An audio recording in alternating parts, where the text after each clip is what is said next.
Seminario permanente internacional e interinstitucional y a la vez 12º Simposio Internacional de Estudios Cruzados sobre la Modernidad, Blaise Pascal, 1623-2000. Permanente internacional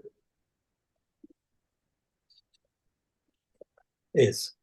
Entonces, en esta tercera sesión tenemos la exposición de la licenciada Mari Carmen Garduño de la Universidad Autónoma de Querétaro. Buenos días, Mari.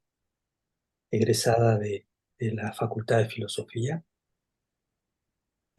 cuyo título es La sutileza de la imagen. Te escuchamos, Mari. Bien, pues antes que nada, muchas gracias, profesor, pues por la invitación, por toda la organización. Se ve que es mucha. Y pues muchísimas gracias a quienes se conectan en esta ocasión. Sí, yo soy de la UAC y estoy ahorita titulándome en la Universidad Intercontinental y pues soy docente. Eh, ¿Qué decirles? Esta charla conferencia tuve la oportunidad de darla hace un año en la UTEC y fue muy bonito porque pues en la UTEC es, para quienes no la conozcan, pues es una universidad aquí en la ciudad de Querétaro que se dedica a las ingenierías básicamente. Y inauguraron una cátedra en Blaise Pascal y pues es importante como este diálogo entre pues los técnicos, los ingenieros y nosotros como humanidades, y siento que Pascal pues es un muy buen puente, ¿no? Es un muy buen científico y además es un filósofo importante. Entonces, bueno, obviamente le di una leída y ahí le volví a dar, pero en general es un poco el mismo tópico. Entonces se llama la sutileza de la imagen. Y comienzo. Dice, la figura de Pascal en la filosofía tiene una proporción guardada, ¿no? Es un autor que tiene un extenso vocabulario y temas, hay en él un sincero ánimo filosófico, una verdadera admiración de donde nace su filosofía y que se deja ver en su obra, especialmente en pensamientos. Dice, en esta están presentes ideas que se siguieron presentando hasta hace poco, como la idea de que no elegir realmente también es una elección, como va a ser famosa por Sartre, pero está en Pascal, o la idea de que las imágenes son simulacros, una idea comentada a últimas fechas por Baudrillard, ¿no? Otro francés. Se no hago hincapié en esto por perfumar la figura de Pascal, sino porque los siglos que le siguen abundarán en un personaje que la tradición humanística denunció constantemente y es el charlatán. Incluso hoy parece que muchos términos filosóficos son pues adornos para usar en ocasiones, ¿no? Pareciera que, bueno, agarramos cualquier tema y le ponemos ahí algún término filosófico y se hace interesante, ¿no? Así creo importante decir que Pascal no es un charlatán, en contraste con quienes sí lo fueron y se llegaron a jactar de que el ser humano en la modernidad ya no era ningún secreto. Y sobre todo en contraste con quienes hoy en día son los charlatanes de las humanidades, a diferencia de quienes coartaron también la educación en México, a diferencia de quienes la siguen coartando y que hoy, a pesar de los grados académicos de los que a veces se jactan, pues hacen la filosofía una disciplina de la charlatanería, ¿no? Casi, casi por excelencia. Después de todo, pues me parece importante decir que Pascal no lo es, o a mí me parece en lo personal que no es un filósofo charlatán. Y bueno, pues después de todo él decía que burlarse de la filosofía es hacer filosofía realmente, ¿no? Como no enaltecer demasiado lo filosófico. En este sentido, me parece importante aclarar que pues no es que no existan pensadores que no sean interesantes o que quiera borrar de la historia, pero definitivamente me parece que Pascal es un personaje que resalta hoy en día, ¿no? Por su habilidad de ver, por su habilidad de cuidar y de llamar la atención sobre muchas de las ventajas y muchos de los riesgos a los que irremediablemente nos enfrentamos los seres humanos. Tiene la parte hermosa, bella, excedente y gozosa, pero también tiene esta parte pues lamentable y cuestionable del ser humano. No por nada escribirá: ¿qué quimera es, por consiguiente, la del hombre? ¿Qué novedad, qué monstruo, qué caos, qué objeto de contradicción y qué prodigio? Juez de todas las cosas, imbécil gusano de la tierra, depositario de la verdad, cloaca de la incertidumbre y del error, gloria y desecho del universo. Pascal sigue una idea fundamental del barroco, por la cual el hombre no solo es una armonía, sino que es una verdadera armonía de los contrarios, es decir, una síntesis de los polos más opuestos de lo más dispar. Mediador, análogo entre la nada y el todo, en parte nada, en parte todo, pero todo en parte, ¿no? Como Atina, bueno, es algo que dice Bouchot.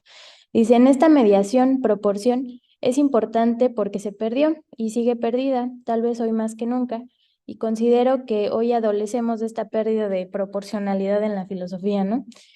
Agamben tiene un texto donde, bueno, se llama ¿Qué es lo contemporáneo?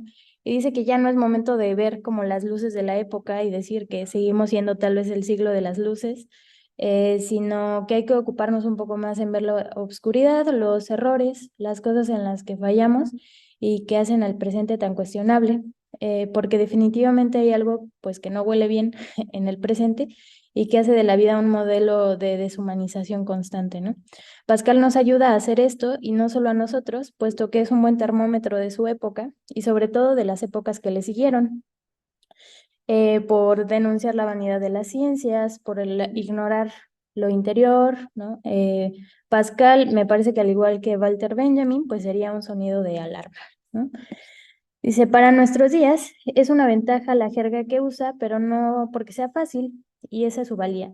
Nos ayuda a adentrarnos al campo general de la imaginación y de la razón, tan presentes hoy en día la primera y tan condenada la segunda.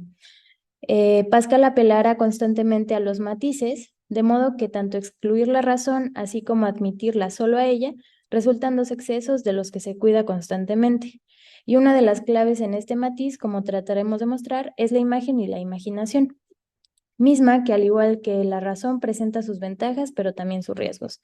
Su ausencia es peligrosa, es noble su presencia y hay una lamentación también por la exacerbación de la imaginación en este sentido.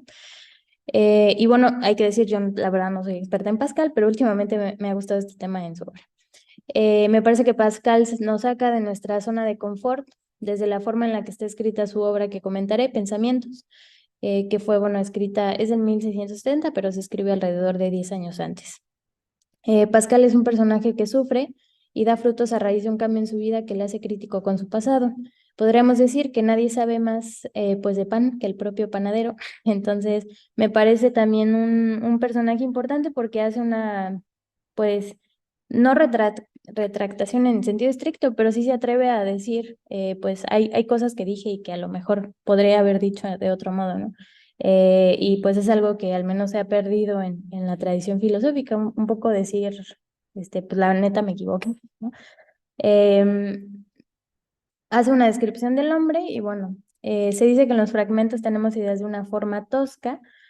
Las escribió en postración los últimos 4 años de su vida y bueno, en el caso de la imaginación, la verdad es que está pues bien explicado en general. Cuando empecé a trabajar este tema, un alumno muy querido me decía como de, pero Pascal no habla de la imaginación, ¿no? Así como muy sorprendido. Y me parece que sí, la verdad hay un fragmento entero que se llama así, hay varios que trabajan este tema. Y sobre todo la lectura que yo quisiera traer hoy, pues es un poco así buscarle entre todo lo que dice, incluso pensar que si Pascal no hablara nada de la imaginación, pues incluso podríamos hacer una conferencia de eso, ¿no? O sea, ¿por qué la imaginación no? Y entonces, ¿cuáles son las consecuencias de esta omisión? Pero repito, la verdad es que sí es un tema pues bastante trabajado por el autor. Además, la filosofía pues vive de imágenes, ¿no? Paul Valéry dice que los filósofos, perdón, crean imágenes tan famosas, pues bueno, como la caverna de Platón, ¿no? Entonces, bueno, voy a comenzar como por el tema del espíritu geométrico y el sutil, ¿no? Que es el espíritu finés, que es sutileza, agudeza, flexibilidad, agilidad, incluso intuición, ¿no? Hay un fragmento que dice así: los que están acostumbrados a juzgar según el sentimiento no entienden una palabra de las cosas de razonamiento, porque quieren penetrar primeramente con un solo golpe de vista y no están habituados a inquirir los principios. Y los otros, por el contrario, los que están acostumbrados a razonar por principios, no entienden una palabra de las cosas de sentimiento, pues inquieren en ellas sus principios y son capaces de ver con una sola mirada. Si la vista o mirada en este caso es propia tanto del espíritu de fineza como el de geometría. Al parecer, el principio y el sentimiento estarían contrapuestos, aunque sabemos que Pascal incluso dice que hay personas que tienen ambos espíritus, ¿no? Pero en principio están contrapuestos, pues el primero aporta un golpe de vista por la inmediatez y la fuerza de la sensibilidad, o sea, el espíritu de fineza, y el segundo, el de geometría, una sola mirada, que sería la reflexiva, la vía racional. Si pasamos esto que Pascal habla en estos dos tipos de espíritus, si lo pasamos al terreno ético, ¿no? O moral, con las mismas palabras de Pascal, sí podemos decir que el golpe de la vista que está en el espíritu de sutileza dispone al corazón.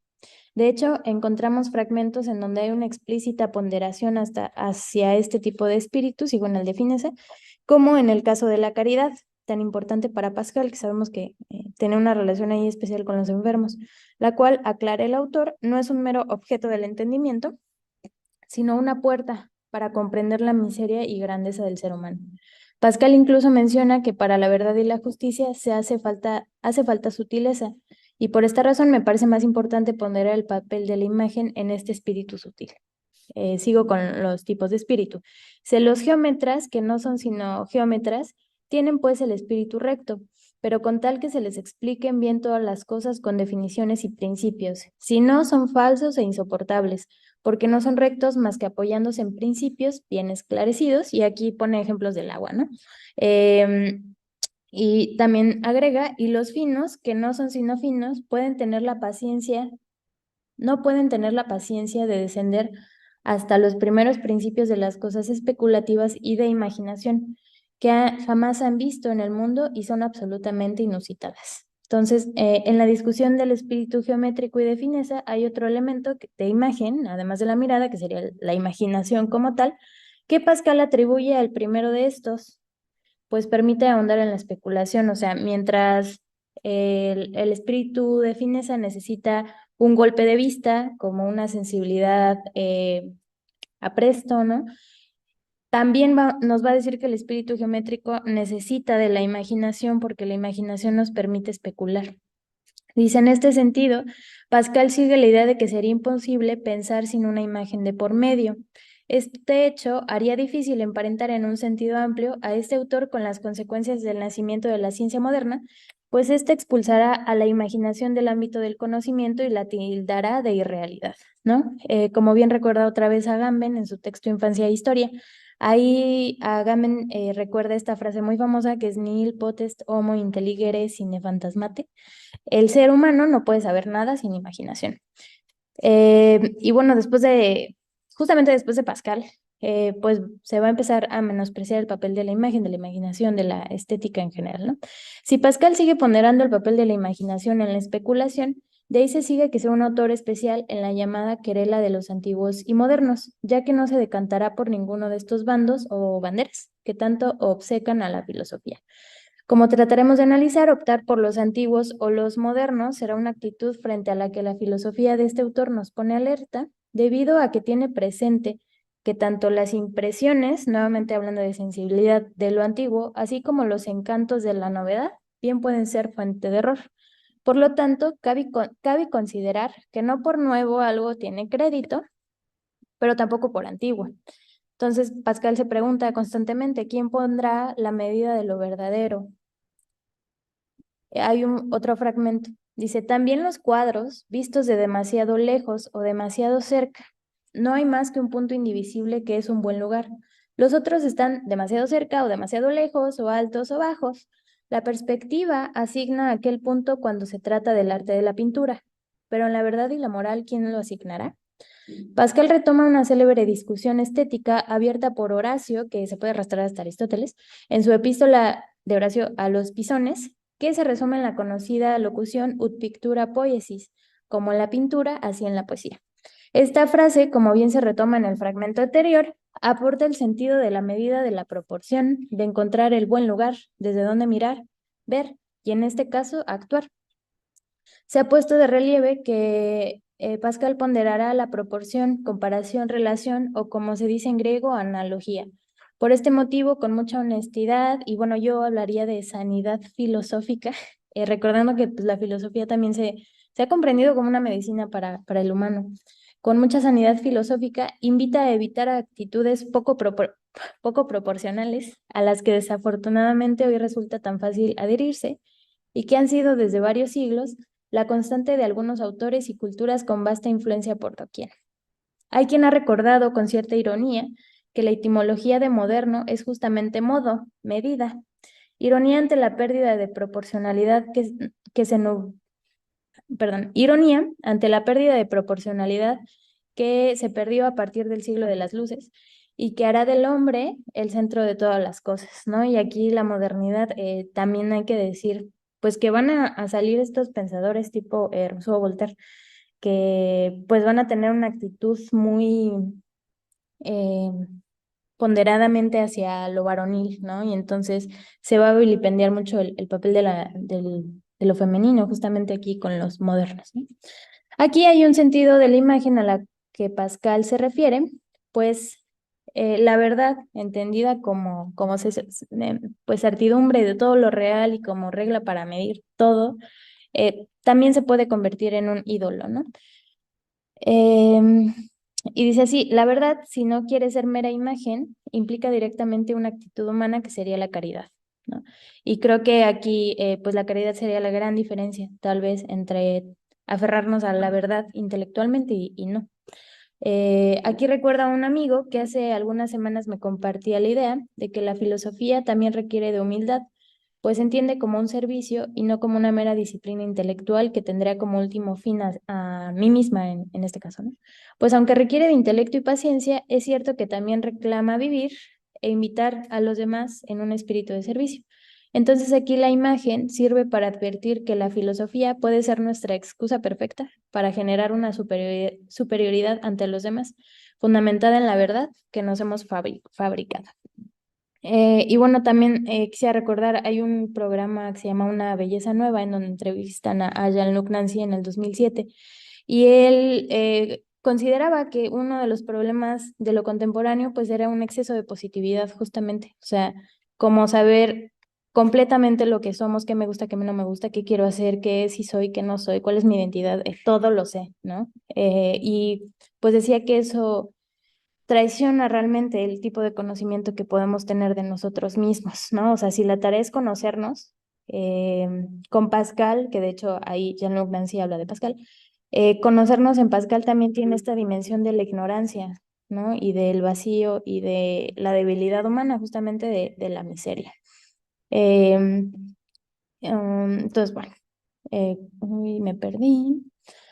De ahí que, bueno, también sea o esté, yo advierto como muy de moda esta cosa pues de decir es que todo es esto, ¿no? O todo es estético, o todo es político, o todo es de cierta manera. Y me parece que parte un poco de lo que Pascal está advirtiéndonos, ¿no? O sea, no podemos agarrar un concepto y decir todo es e irnos como para allá. Porque va a ser un filósofo que constantemente pues va a estar abogando por la proporcionalidad de las cosas, ¿no? Bueno, sigo con lo del espíritu de geometría y fineza.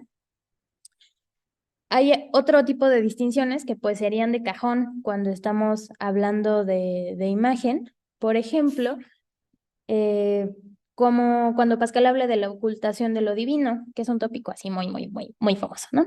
Dicho pero muy deprisa y con diferencias en las que pues, no me voy a detener porque no voy a acabar. Sería, bueno, esto de la ocultación de lo divino viene desde la tradición mítica oriental más longeva, pasando por el pero tú eres un Dios que se esconde, de la tradición judía, a través de la naturaleza me esconderse de Heráclito, hasta muchas cosas, ¿no? Y bueno, también las consideraciones contemporáneas sobre la ocultación o comprensión de lo real como Leteia, ¿no? Pascal reitera la idea de que hay signos visibles, pero también hay mucha oscuridad dentro del humano. Visible la contradicción entre ser capaces de la justicia, pero también de los episodios más deshumanizados que con tanta frecuencia han encontrado residencia dentro de nuestro país. En la obra de Pascal también se utiliza la imagen en un sentido muy cultivado que confiere a la naturaleza el ser la imagen de otra cosa, una señal, un llamado, un tintineo de algo más que solo una cosa inerte, una señal de lo divino, de la gracia, va a decir este autor.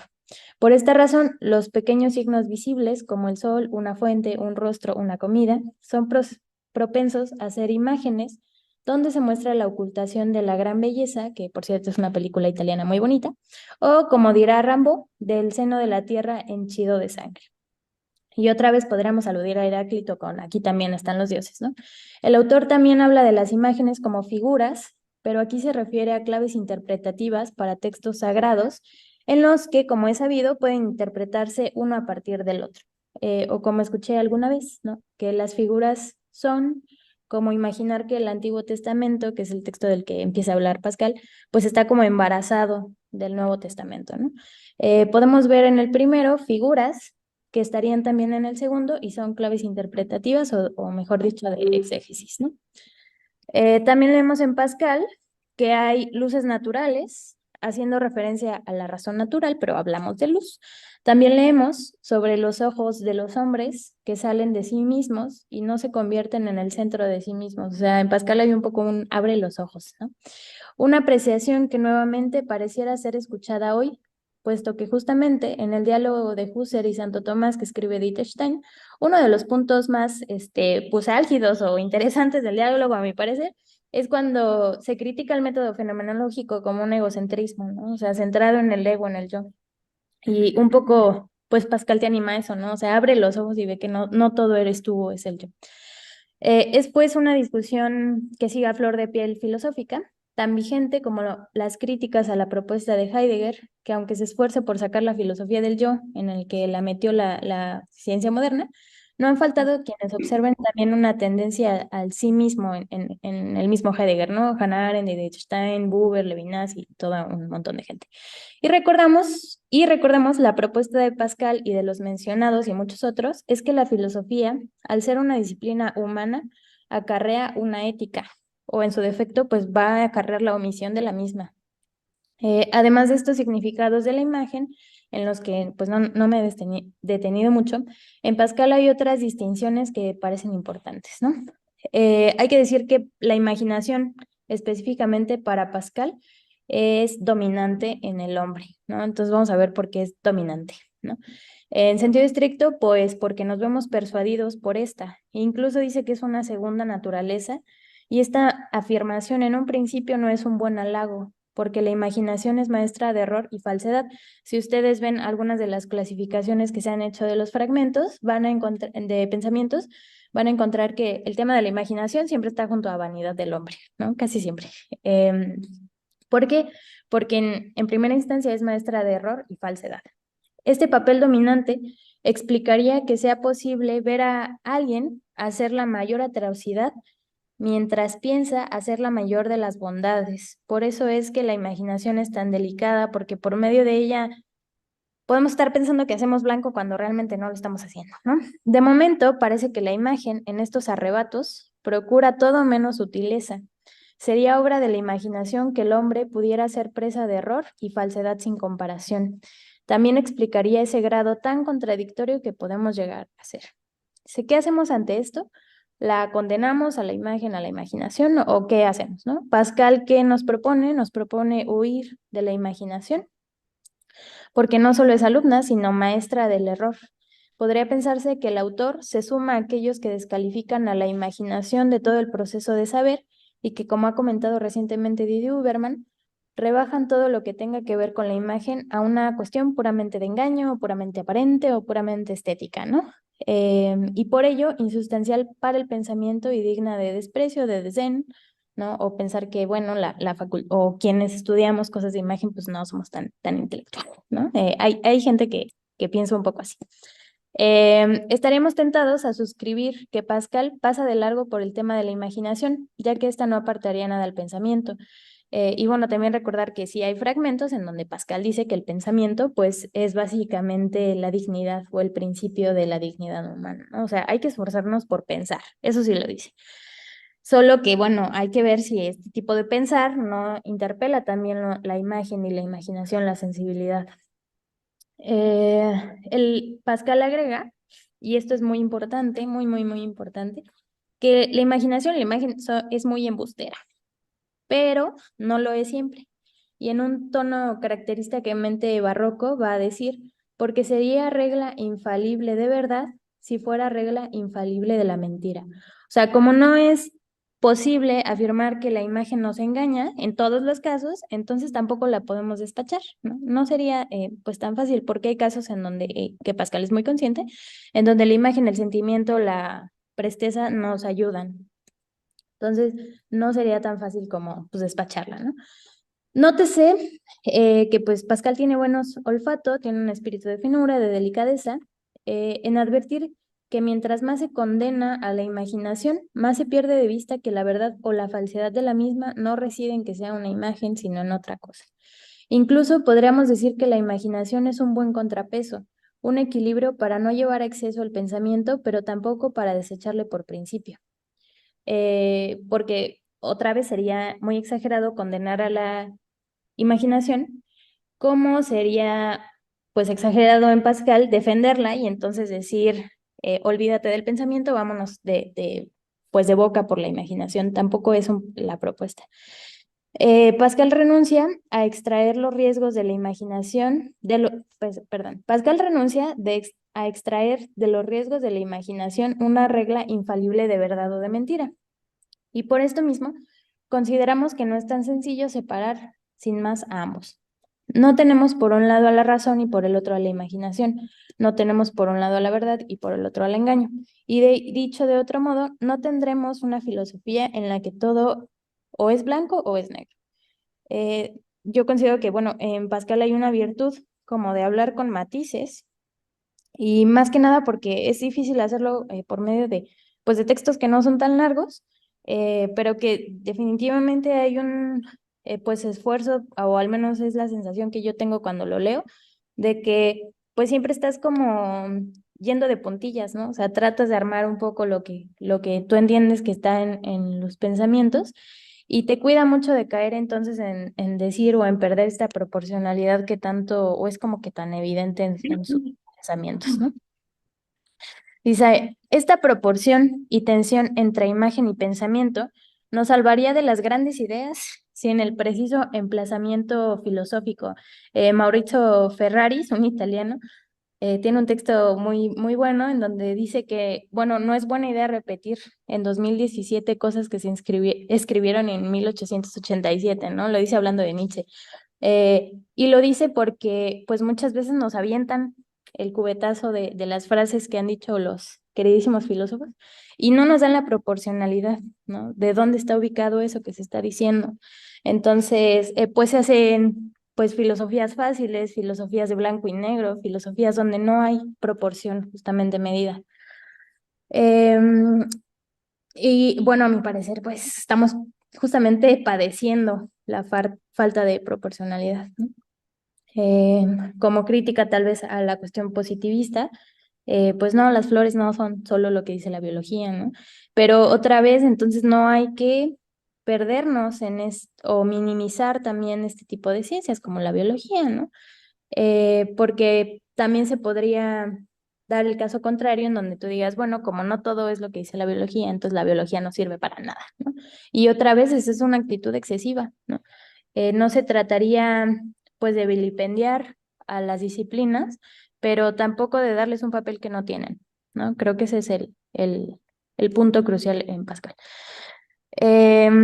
No todo es necesario en alguna medida, ¿no? Porque el leitmotiv de Pascal, el pulso que abre su obra, es una invitación a evitar lo apresurado, como él escribirá. Demasiado y demasiado poco vino. No le deis, porque no encontrará la verdad. Dadle demasiado, tampoco podrá. O al decir que cuando leemos demasiado deprisa o demasiado despacio no entendemos nada. Siempre pugna por un equilibrio y para ello es imprescindible la paciencia, ¿no? De aquí que, bueno, pues sí, ahí está esta frase muy, muy famosa que se siente muy bien decirla, como de decir la filosofía está hecha para cuestionar, ¿no? Pero la verdad es que, digo, yo no tengo tantos años, creo que el profesor Juan Carlos me conoció, siendo alumna de la licenciatura. Y pues no sé, yo sí he aprendido que es difícil, ¿no? También cuestionar y que sí hay muchas respuestas, sí hay muchos cuestionamientos, pero también hay que ser o saber generar las preguntas, ¿no? Entonces, porque hay una cosa que a veces no se comenta mucho, pero existe una disciplina que es la erística, que simplemente es pelearte, ¿no? Y pareciera que cuando decimos que la filosofía solo es cuestionar, ¿no? Y otra vez volvemos a estas grandes ideas que Pascal nos dice, todo en proporción, parecería que entonces es pelearnos, ¿no? Y me parece que es una disciplina noble que sí te enseña a preguntar, pero también tiene muchas respuestas en el camino, ¿no? Y Pascal, bueno, en este sentido estaría de acuerdo con Aristóteles de que las humanidades tienen virtudes para la vida, ¿no? Aristóteles incluso en el Protéptico, por ejemplo, habla de los bienes humanos, ¿no? Contrapuestos a los bienes materiales, habla de los bienes humanos que nos puede potenciar la filosofía o las humanidades, ¿no? Entonces, bueno, queremos un poco eso. Si estamos aquí, si atendemos a la filosofía es porque pensamos que hay un bien en ella o nos va a ayudar a ver el bien o el fin último, guardadas las proporciones, ¿no? Entonces, bueno, ¿qué hacemos con el tema de la imagen? Porque es pues tramposa, es algo de lo que hay que cuidarnos, ¿no? Y dice, porque por más que la imaginación pueda engañar, por más que los sentidos puedan mentirnos y las palabras endulzarnos el oído, todo esto tampoco quiere decir que lo hagan en todos los casos y mucho menos supone que eliminando todo rastro de imaginación, sentidos y palabras, no por eso vamos a llegar a la regla infalible, a la receta fácil, ¿no? Pascal será un partidario de que las grandes ideas humanas que quieren resolver la realidad de cabo a rabo, las grandes condenas y las grandes pretensiones, solo pueden resultar de un descuido, de una exageración. Y veremos que Pascal muestra ser un conocedor de todos los lamentables casos en los que pues nos dan a tole con el dedo básicamente, ¿no? Por más que tenga en cuenta las desventajas de la imaginación, nótese que esto no le hace irse al otro extremo y afirmar que la razón sería el antídoto a tal veneno. Pues como se dice comúnmente, la dosis hace al veneno y Pascal es un maestro de la dosificación, de la analogía. Hago énfasis en no vilipendiar el pensamiento, pero tampoco llevarlo a exceso, pues Pascal también habla de la vanidad de las ciencias, ¿no?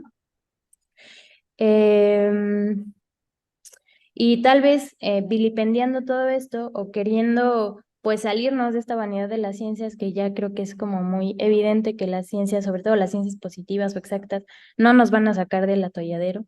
Pero en esta crisis y crítica al positivismo, pues tampoco es como que nos estemos haciendo más razonables, ¿no? Sí hay un problema, pero tal vez resolviendo el problema nos estamos metiendo en otro, ¿no? Y a lo mejor yo diría que estamos siendo víctimas de nuestra propia imaginación, justamente. Al ver las pérdidas del racionalismo, del idealismo, de los colonialismos y de los totalitarismos, queremos renunciar a toda exacerbación de ideas humanas, porque como que sí está muy claro que son excesos, ¿no? Pero tal vez en este intento por dejar todo racionalismo no nos estemos volviendo más razonables y tampoco más imaginativos, puesto que pareciera que hoy en día sí es regala infalible de verdad lo que la imaginación nos puede ofrecer, ¿no? ¿Cuáles son estos efectos de la imaginación que pues son bien importantes hoy en día? Dice, tal vez por desentender el extenso trabajo que es formar la razón en los asuntos humanos para no caer en sus excesos, pero también en su excesiva ausencia o por renunciar a lo que Pascal llamaría una razón prudente. Por ignorar los riesgos de la imaginación, hoy nos resarcimos en ellos, en el tono de voz, en la manera en la que hablo, ¿no? En la reputación por la imagen, ¿no? Toda esta onda de las redes sociales es básicamente pura imaginación, o sea, es pura estimulación de la sensibilidad y de la imaginación. Eh, Pascal incluso habla de este querer ser imaginario en los demás, ¿no? En hacerme ver virtuoso, pues para que los demás piensen que yo soy virtuoso. Y hablo incluso de la curiosidad vana, y habla de los viajes, y se me hace una analogía importante porque Pascal va a decir que mucha gente no viajaría si no se lo pudiera contar a todos los demás. O sea, que básicamente viajas porque se lo quieres contar a los demás. Y se parece mucho al fenómeno, al menos de redes, ¿no? Pascal va a hablar incluso de algo que menciona como bienes imaginarios, ¿no? Que tendrían igual peso que los bienes humanos que comentábamos con Aristóteles, ¿no?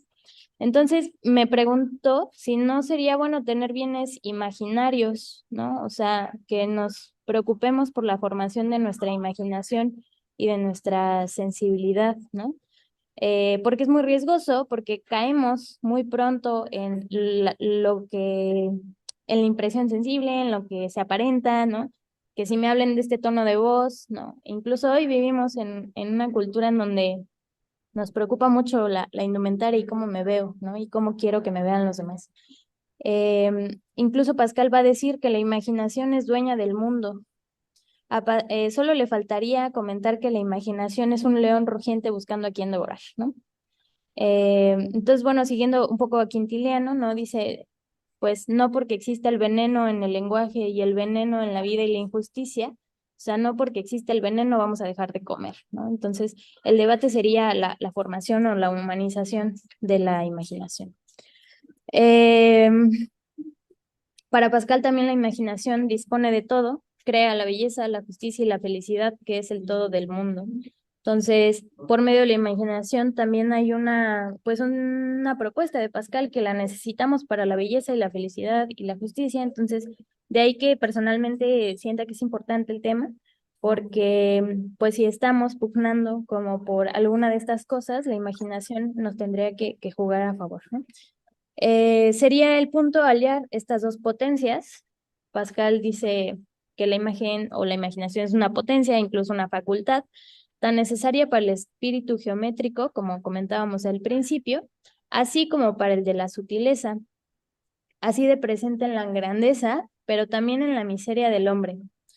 En este sentido, bueno, pues trataríamos de no caer en exceso, sino en la solución o en la conciliación de la razón y la imagen, ¿no? Y tiene este otro fragmento que dice así: los hombres toman a menudo su imaginación por su corazón y creen haberse convertido después que piensan en convertirse.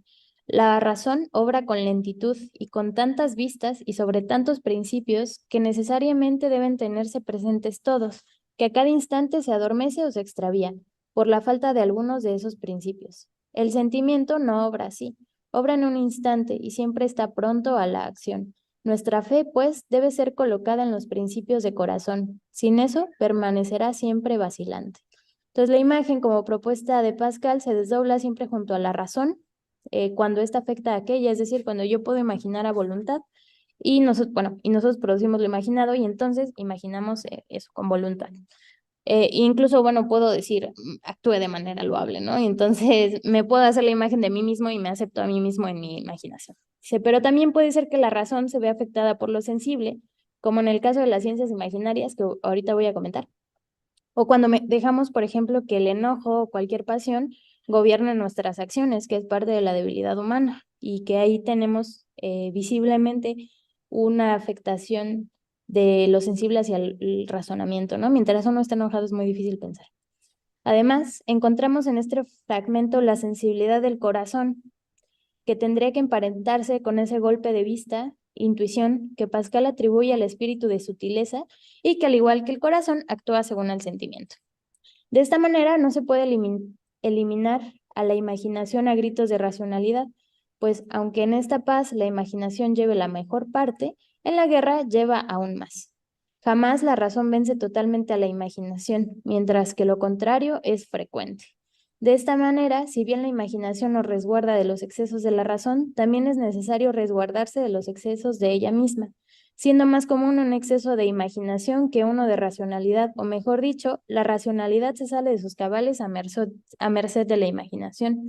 No será por ello por lo cual las ideas humanas que se llevan a exceso tienden a formar una imaginación que es dura en sus gestos, explícita en sus golpes, por convencer, determinante en las glorias y condenas que ofrece a sus militantes, participantes, afiliados, clientes, ¿no?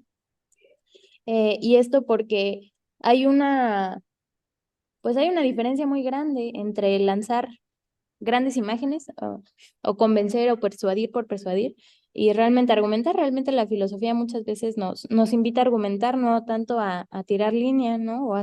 O a simplemente estimular la imaginación con frases acá que suenen rimbombantes, ¿no? Y sin embargo, nos encantan las frases rimbombantes, ¿no? Es el tema con Pascal. Me suena mucho todo esto que dice a un poema de Wisława Szymborska, que es un premio Nobel de la literatura, que tiene este pequeño poema que se llama Unas palabras sobre pornografía, en donde Wisława Szymborska pues denuncia como este exceso de pensar, de saberlo todo, ¿no? Completamente. Dice, no hay nada sagrado para quienes piensan. Con descaro llaman a las cosas por su nombre. Elaboran análisis disipados y síntesis concupiscentes. Se entregan a la salvaje y libertina persecución de la verdad desnuda, al toqueteo libidinoso de temas delicados, al roce de opiniones y se quedan tan anchos. A la luz del día o al abrigo de la noche se juntan en parejas, triángulos y círculos. No importan sexo ni edad de los integrantes. Les brillan los ojos, les arden las mejillas. El amigo pervierte al amigo. Hijas depravadas corrompen a sus padres. El hermano se les tinea con su hermana menor, ¿no? Y este tipo de pornografía de la que habla Wisława Szymborska me parece importante, ¿no? Incluso pues la convivencia con las personas que pareciera que pues uno se pregunta por lo real o por la dignidad humana o por el bien o la justicia o como estas ideas y hay gente que te las puede despachar en cualquier ocurrencia, ¿no? Y parece que todo el mundo tiene muy entendido qué es el ser humano, tan entendido que bueno, pues los asesinatos están al orden del día, ¿no? O sea, hemos llegado a tal punto pornográfico, va a decir Wisława Szymborska, que el pensamiento, pues ya no hay nada que nos ponga una proporción o nos diga, esto, aquí hay un exceso, ¿no? Y bueno, finalmente me parece que las consideraciones de Pascal con la imagen y la imaginación, pues son una advertencia para la modernidad, porque hay que pensar que Pascal escribe en el siglo XVII y todavía falta lo más fuerte, que es el XVIII y el XIX y el XX. Entonces, es una advertencia. La vigencia, y además, bueno, la vigencia de esta es muy grande, ¿no? Veamos si no siguen existiendo lo que Pascal llama ciencias imaginarias, ¿no? Es decir, los aspectos a los que se recurre en una disciplina para impresionar, para dar una imagen a los demás. Y bueno, Pascal habla de los magistrados, ¿no? Y dice, nuestros magistrados han comprendido muy bien este misterio. Sus togas rojas, sus armiños en los que se envuelven como gatos peludos, los palacios en que juzgan, las flores de lis, todo ese aparato augusto era muy necesario. Y si los médicos no tuviesen sotanas y mulas y los doctores birretes rectangulares y togas 4 veces más amplias de lo usual, jamás habrían engañado al mundo, que no puede resistirse a esa exhibición tan solemne, ¿no? O sea, Pascal no pone en duda la realidad de la ciencia o de la profesión, pero la indicación es sobre que por más persuasivo que sea y por más que nos regodemos en ella, ¿no? La imagen no asegura nada, ¿no? Puede ser, pero puede no serlo, ¿no? Hoy las ciencias imaginarias llevan la batuta, no dejando de tener presencia en las profesiones y oficios, y han pasado a primer plano con la sobreindumentaria que ahora fomentan las redes sociales, ¿no? No somos en ocasiones casi como un objeto que se ha puesto a sí mismo en un exhibidor y se oferta a sí mismo. Hay incluso mucha crítica respecto a las redes sociales como branding y en general la vida actual como un branding, ¿no? Tratarte a ti mismo como un objeto para vender. Son deseables por muchas cosas, las ciencias imaginarias, pero también indeseables por más. Sin duda, por la sobreindumentaria, tal vez no solo de la ropa, sino de lo que me cubre y me presenta a los demás. Parecer feliz es una ciencia imaginaria, diría Pascal, tanto como parecer ser doctor, abogado, ingeniero y no serlo. Solo no caigamos en el error de pensar que parecer es garantía de realidad. La cuestión es saber si la felicidad, el amor, la justicia, el bien no se han confundido con la ciencia imaginaria que les concierne y entonces, creyendo que pareciendo felices, pareciendo amados y amantes, pareciendo justos, pareciendo buenos, congruentes y correctos, creyendo que solo con el parecer lo estamos siendo. Esto explicaría la razón de que mientras imaginamos estar arreglando el mundo que la tradición nos dejó, ese mismo mundo en ocasiones no parece sino empeorar e hundirse cada día un poco más. No estamos quedando y regodeándonos en el parecer ser en las ciencias imaginarias. Y bueno, cerraría comentando, hay una pues filósofa del siglo IX, Duoda, que escribe el primer pues texto educativo en Francia, se lo escribe a su hijo. Y ahí ella habla de la filosofía del cómo sí, y se parece mucho a Pascal, ¿no? En esta ciencia imaginativa dice, pues va a haber maestros, va a haber autores que filosofan como si filosofaran, ¿no? Y creo que es una problemática muy actual. Si en las universidades sí educamos o hacemos como que educamos, y sobre todo el riesgo de quedarnos en lo aparente, ¿no?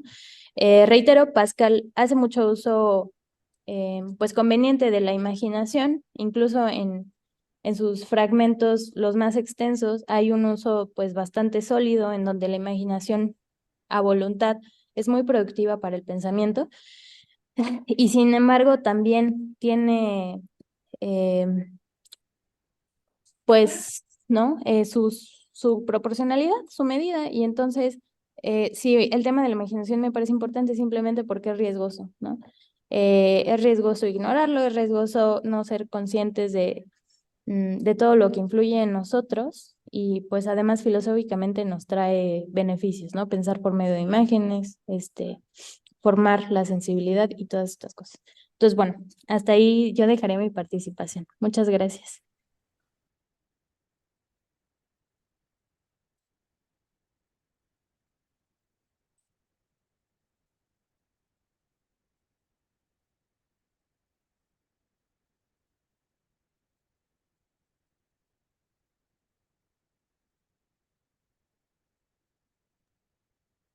Estoy hablando y eh, te- gracias, Mari, por tu exposición tan interesante, tan interpeladora.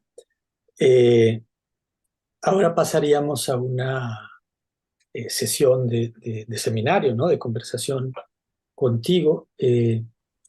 No sé si alguno de los que nos acompañan quisiera comenzar, tuviera alguna pregunta. No estoy seguro de si puede cada quien abrir su micrófono en ese caso. Y en caso contrario tenemos el chat, ¿no? Eh, Mientras alguien se anima, pues empiezo yo. Decías que Pascal, subrayabas el hecho de que después de Pascal vinieron el siglo XVIII, el XIX y el XX, ¿no? Pero bueno, es que también está el XXI al que no has dejado de referirte.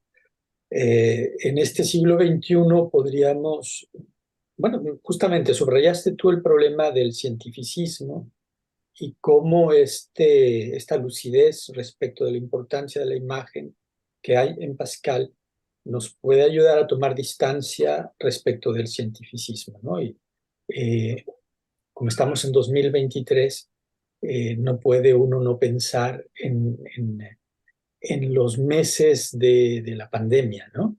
Eh, que algunas imágenes hacen pensar que en México no se han esfumado todavía eh, y estos meses donde no queda claro si estuvimos dominados por una visión científica del mundo o por una imaginación cientificista, por una especie de ciencia ficción, donde se ponía por delante la ciencia, pero lo que realmente importaba era la imaginación, ¿no? Y que, por ejemplo, la obligación de portar mascarilla que desde el punto de vista médico-biológico no se justificaba, el propio vocero de salud en México, este señor tan famoso, ¿no? Comenzó diciendo que no se justificaba, ¿no? En algunos países fue obligatorio y si no la traías te multaban. En España así fue, ¿no? Entonces uno puede preguntarse, escuchándote, si el motivo para portar en la calle, en todos los espacios de la Universidad Autónoma de Querétaro, por cierto, la mascarilla, si su motivo no era más que científico, imaginativo, ¿no? ¿Cómo ves? Sí, sí, una maestra muy querida me decía pues que cualquier persona del sector de salud pues se daba cuenta de que no, además de que no era práctico, pues obviamente era imposible que una persona en su día a día cotidiana, que no sabemos nada de ese nivel pues en donde se mueven las ciencias de la salud, como de exactitud, me decía, es imposible que un cubrebocas te ayude, ¿no? O sea, tendrías que tener el super cubrebocas, saber tú portar un super cubrebocas, y entonces decía que incluso era contraproducente, ¿no? Y, había un video muy chistoso en redes sociales por ese tiempo, que eran, pues la gente se puso a vender cubrebocas en la calle, ¿no? Entonces, para meterlos a la bolsa le soplaban. Entonces son dos personas en un semáforo que le soplan a la bolsa y meten el cubrebocas y lo vendían, ¿no? Esa serie de cosas, ¿no? Y sí, creo que pues se llegó a, pues a, incluso a contradicciones, diría Pascal, ¿no? O sea, y sí, sí, de ese lado sí diría, pues fue un como sí, ¿no? O sea, fue un pues, sentir que estamos haciendo algo, pero realmente incluso era contraproducente, ¿no? Entonces, sí, ahí aplica totalmente, incluso hoy en día, ¿no? El tema de los geles, para las manos y todo eso, que al final sí, solo es, pues, sentir como si hiciéramos algo, pero que realmente no está aportando como debería. Ujú. Muy bien, pero incluso subrayar, pues, eh, es decir, podemos decir como esta persona del sector salud que te señalaba la incongruencia, pues, de esa medida racional o esa medida biológica o esa medida médica, pero justamente quizás pensando en el análisis pascaliano, podríamos decir que eso que desde el punto de vista científico fue ineficaz, quizás desde el punto de vista de la imaginación fue muy eficaz Ujú. y que entonces no era lo que decían que era, sino que era otra cosa, ¿no? Sí. Pero bueno, esto te decía, sí, perdón. No, sí, yo en eso sí estoy de acuerdo, porque además, justamente ese día pensaba, pues, en cuántas películas o en cuánto hay documentado sobre, pues, no sé, la farsa de ciertas instituciones, o sea, que creo que entre todo es una crisis de la política y de las instituciones políticas, ¿no? Eh, y pues toda la farsa, justamente la imaginación que se le invierte en como si resolvieran todo, ¿no? Y pues se va de las manos. Entonces, sí, era parte pues yo pienso que de eso, como de hacer sentir que se estaba resolviendo cuando pues realmente no, pero hay que hacer visible que sí estamos haciendo algo, ¿no? Aunque sea contraproducente, aunque no sea recomendado, pues tiene que parecer como si sí, ¿no? Entonces, creo que la política hoy en día pues se va en eso, ¿no? Y pienso, me estoy acordando de Baudrillard también, donde dice que pues, la política está socavada justamente por la falsedad, ¿no? Por la simulación, el simulacro. Ujú. Claro, no sé si hay alguna pregunta, alguna intervención por ahí. Eh, bueno, retomando pues lo de Baudrillard y compañía, eh, decían estos y antes de que se eche a andar, parece que tiene problemas, pero están tratando de meternos en el meta, ¿no? Antes de que se eche a andar esta industria explícita del mundo virtual, pues de hecho ya estamos en un mundo virtual, ¿no? Y ya hay una precisamente la pandemia fue un momento de intensificación de la virtualización del mundo, ¿no? Ujú. Con lo cual el asunto de la imagen, de la imaginación, de los efectos, que diría Pascal, ¿no? La razón de los efectos se vuelve brutalmente importante, ¿no? De hecho, profesionalmente es así, ¿no? Como que nos empujan a todos, a los profesionales, a que estemos no en el Facebook, sino en el LinkedIn y que llenemos nuestros currículum vitae aquí, allá y acullá para que, precisamente lo que decías, ¿no? para vendernos, ¿no? Para tener, ser productos acabados, ¿no? Que podamos vendernos, que podamos tener la apariencia de. Y justamente hay que decir que los intelectuales exitosos de nuestros días, pues en fin, ellos mismos lo dicen muchas veces, ¿no? Son mercancías que se venden bien, ¿no? ¿Cómo ves? Sí, pues a mí yo me acuerdo mucho de Voltaire, ¿no? Voltaire en Filosofía de la Historia, que es muy curioso, no sé, pensando en Giambattista Vico por un lado, o sea, que tiene ciencia nueva y entonces tiene, puso una teoría de la cultura y del mito y de la imaginación y los hebreos, los egipcios, y entonces tiene como toda, pues, una profundización, ¿no? En torno a qué es la cultura y los principios poéticos de la cultura. Y Vico lo hace muy en serio, ¿no? Eh, y Pascal, digo, y Voltaire, perdón, en Filosofía de la Historia a mí me parece que justamente es ese como sí, ¿no? O sea, era como todos los requerimientos de la época para parecer un filósofo, ¿no? E incluso se dice el siglo XVIII es del siglo Voltaire. Y uno lee y dice, neta. O sea, si lo comparas con otro tipo de autores, es evidente que está bien un remedo, ¿no? De la disciplina filosófica y no ha dejado de pasar. Incluso, o sea, pienso que autores, artistas muy importantes en estos siglos también, pero sin duda ha sido algo que no nos hemos podido, pues, alivianar, ¿no? Pero la verdad es que en Aristóteles también está, en Platón, Plutarco tiene un texto del charlatán, o sea, parece que es algo intrínseco a la humanidad, estas figuras. Y sí, yo sí pienso que hoy en día sucede, ¿no? Y es muy lamentable cuando sucede en las universidades, ¿no? Porque pues se abusa un poco de la comunidad estudiantil, ¿no? Entonces, pues total que se hace como una torre de Babel, yo a veces siento, ¿no?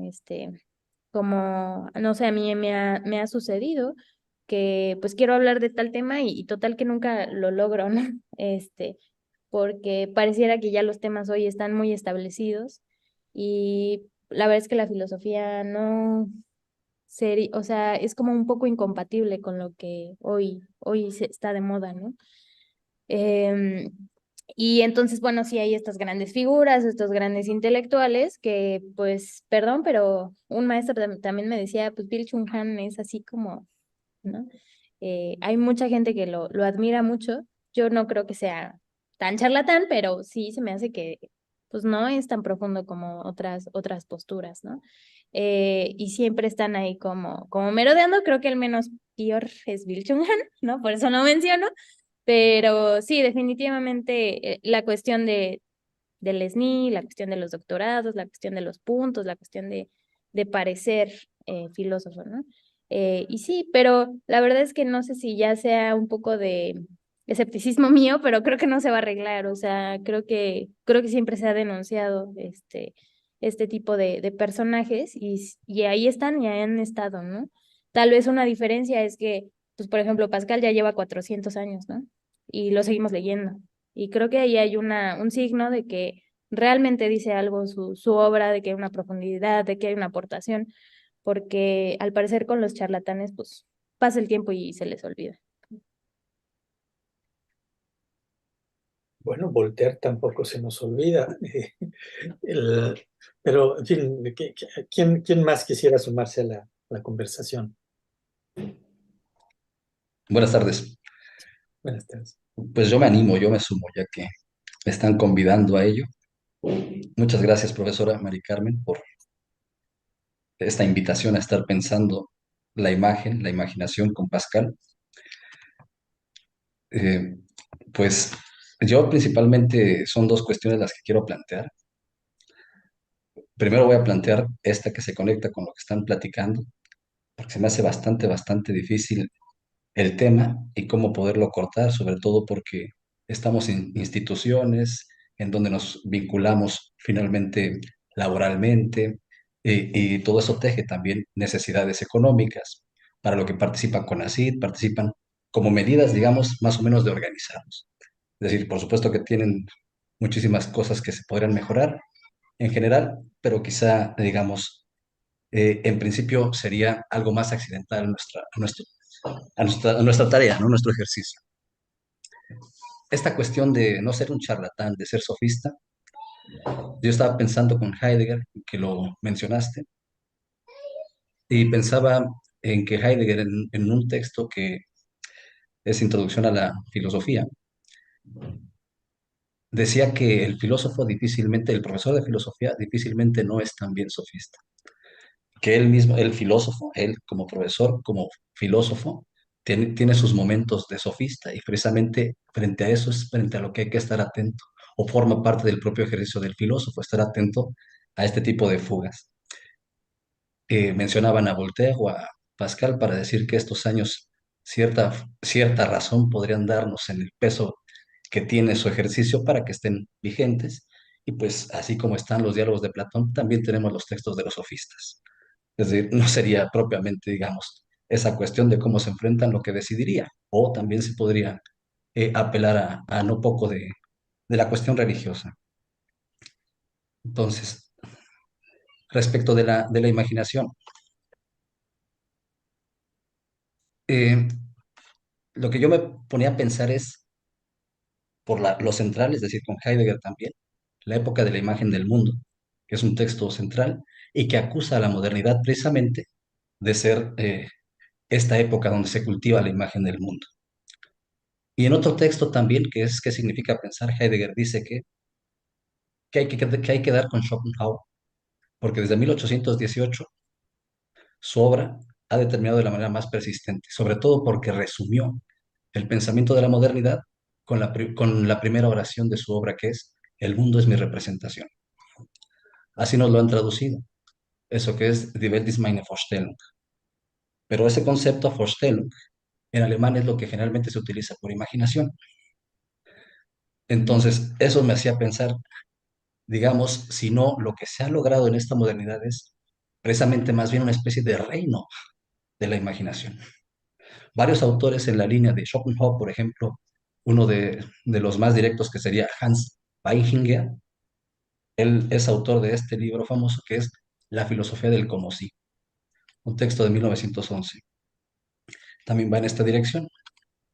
Entonces, no sé, sería un poco, eh, digamos, el comentario y la pregunta sería un poco ir en esta dirección de si la imaginación sería este suelo en donde tiene lugar como aspectos de la misma, el darse del espíritu de la fineza y darse el espíritu, o de la finura, y darse el espíritu de la geometría, que es porque se vuelve como el suelo común. Si serían simplemente aspectos, digamos, de este suelo común, donde precisamente por ello en la imaginación se ve la grandeza y la miseria del hombre. Y otra cosa que, sí, sí, eso quería preguntar, y otra cosa que quería preguntar es por la relación que existe entre la caridad y la humildad.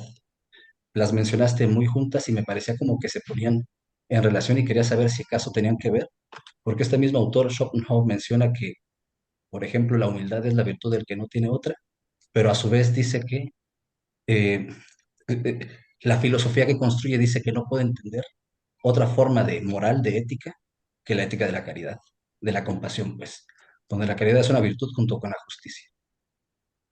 Eso para ponerlo en la mesa, digo.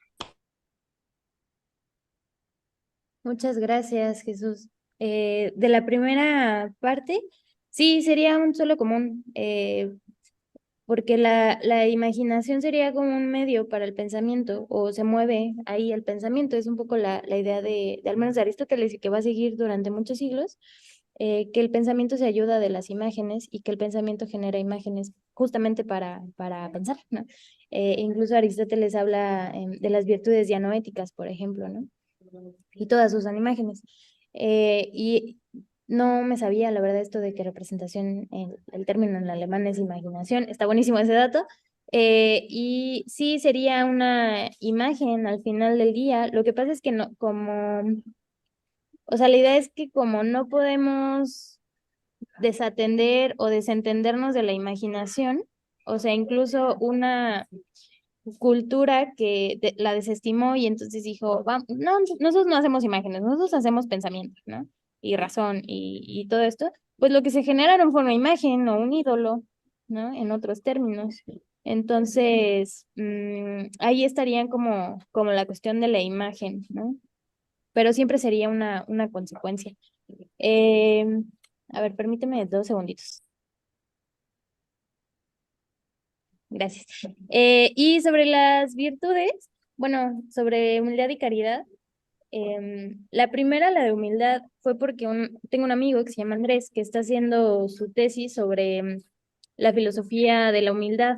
Entonces decía que la humildad es hacer filosofía, o sea, ¿por qué? Porque es el servicio a la verdad, así me lo dijo. Entonces empecé a como a platicar un poco con él, me quedé reflexionando con eso en sí, no en muchas ocasiones pasa con los filósofos o con la misma filosofía que parecen ser el centro del mundo, ¿no? Entonces, otra vez se convierte como en esta imagen, ¿no? Que circunscribe todo ídolo que siempre está ahí presente. Eso por la parte de la caridad. Ahora, creo que en ambos casos tiene que ver con que pues somos seres humanos, ¿no? Y que la implementación o el ejercicio de la filosofía, pues siempre va a implicar actitudes dentro de nuestra comunidad. Entonces, por eso a mí me gusta mucho esta serie de interacciones entre decir, pues la filosofía te aporta este tipo de actitudes, porque si no nos quedamos como en el plano puramente intelectual, y pienso que por ser listo soy muy filósofo, cuando de repente nos volvemos pues personas pues muy orgullosas, ¿no? Que lastiman incluso a los alumnos, ¿no? O sea, siento que tiene, o yo lo veo desde el punto de vista docente, ¿no? Hace falta querer servir a los demás para enseñarles filosofía. Y me parece que tiene este sentido ético o decir, pues somos humanos y entonces, qué bueno que seas muy listo, pero también procura actitudes o tendría que haber una implicación en la actitud o en el corazón, diría Pascal, ¿no? Eso de la humildad y la caridad, pues el tema del amor y a mí me llama mucho la atención que Pascal era una persona, pues además de que él sufría enfermedad, ayudaba mucho a los enfermos. Entonces, me parece que son estos tópicos que no se nos tendrían que olvidar, ¿no? Como filósofos y que pues a veces se nos van de la vista, ¿no? Eso por un lado. Y ya por último, sí, lo del sofista y eso. Sí, creo que todo el mundo lo somos en ocasiones, ¿no? Es como una advertencia, pues, como esta relación entre lo auténtico tal vez, incluso en el mismo Heidegger, y lo inauténtico, ¿no? Y la filosofía y la sofistería. Pero siento que hay casos en donde, o sea, sí es muy a propósito, ¿no? O es muy deliberado el hecho de decir, voy a pues no sé, voy a hacer crítica o ahora se dice de construcción, ¿no? Yo padezco mucho eso de que me dicen que hacen de construcción. Parece que tengo un imán ahí y pues realmente no han leído los textos, ¿no? Entonces, o sea, ahí me parece grave, ¿no? Una cosa es como la charlatanería o que se te escapen cosas y otra cosa es hacer un ejercicio profesional deliberadamente irresponsable, ¿no? O sea, creo que sí son contrapesos, ¿no? Y sí, yo aportaría eso.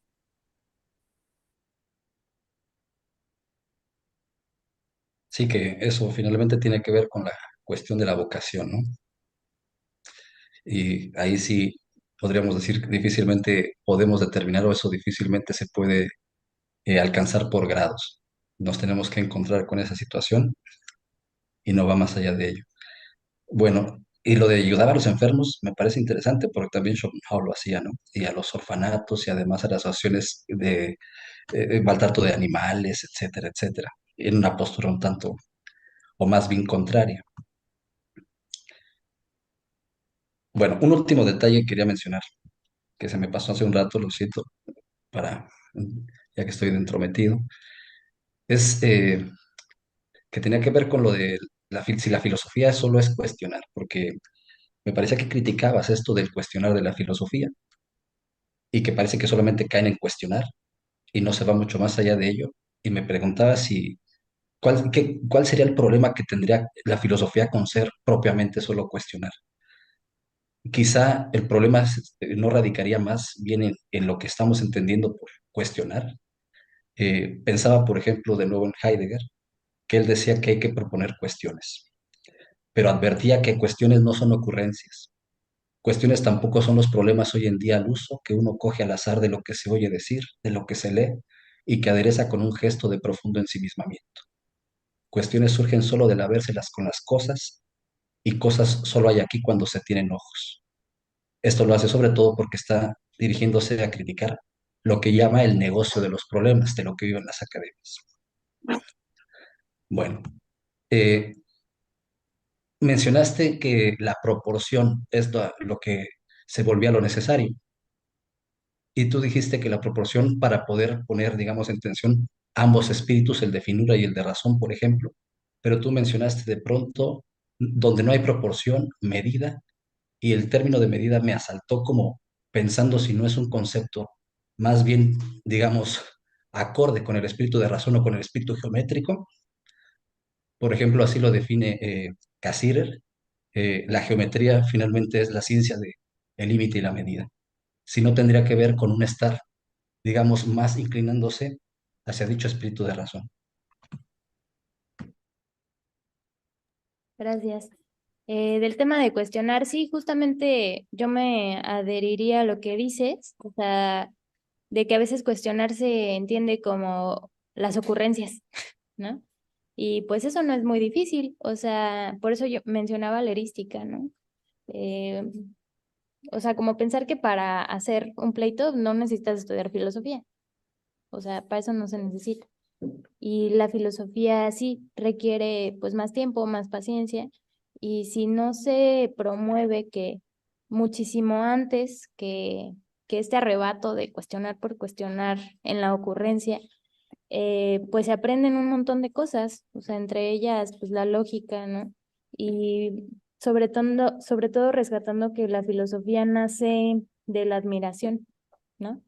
¿No? En muchas propuestas es así, incluso en Heidegger, hasta donde tengo entendido, también va a retomar esto, como dejar de tecnificar el pensamiento y dejar de tecnificar a la misma filosofía, suponiéndole sus problemas, ¿no? Entonces, sí, yo me adhiero a lo que tú dices, solo que me parece incluso por experiencia propia, que pues a veces lo que se cultiva es la ocurrencia, ¿no? Y entonces, pues pasa un poco el tiempo y uno se va dando cuenta, o a veces nos damos cuenta de que pues las cuestiones son un poco más complejas, ¿no? Y más incluso disfrutable la filosofía, por la admiración, por la belleza, por el cultivo del espíritu que también nos ofrece, ¿no? Entonces, bueno, yo iría en esa línea que tú propones. Y de lo segundo, este, a ver si te entendí. Me dices que si lo de la proporcionalidad tiene que ver solo con el espíritu de geometría o solo la medida. Es que como empleaste como sinónimo proporción y medida, en un momento hacia el final es donde consideré que ya la proporción, digamos, que la proporción se sometía entonces a ese lenguaje geométrico. Y por tanto estaríamos partiendo desde ese lenguaje geométrico, digamos, para ponerlo como principio que medie entre, digamos, ambos aspectos, el de finura y el de geometría. ¿El de proporción o el de medida? Es que me pareció que los utilizaste O como yo como, sinónimos.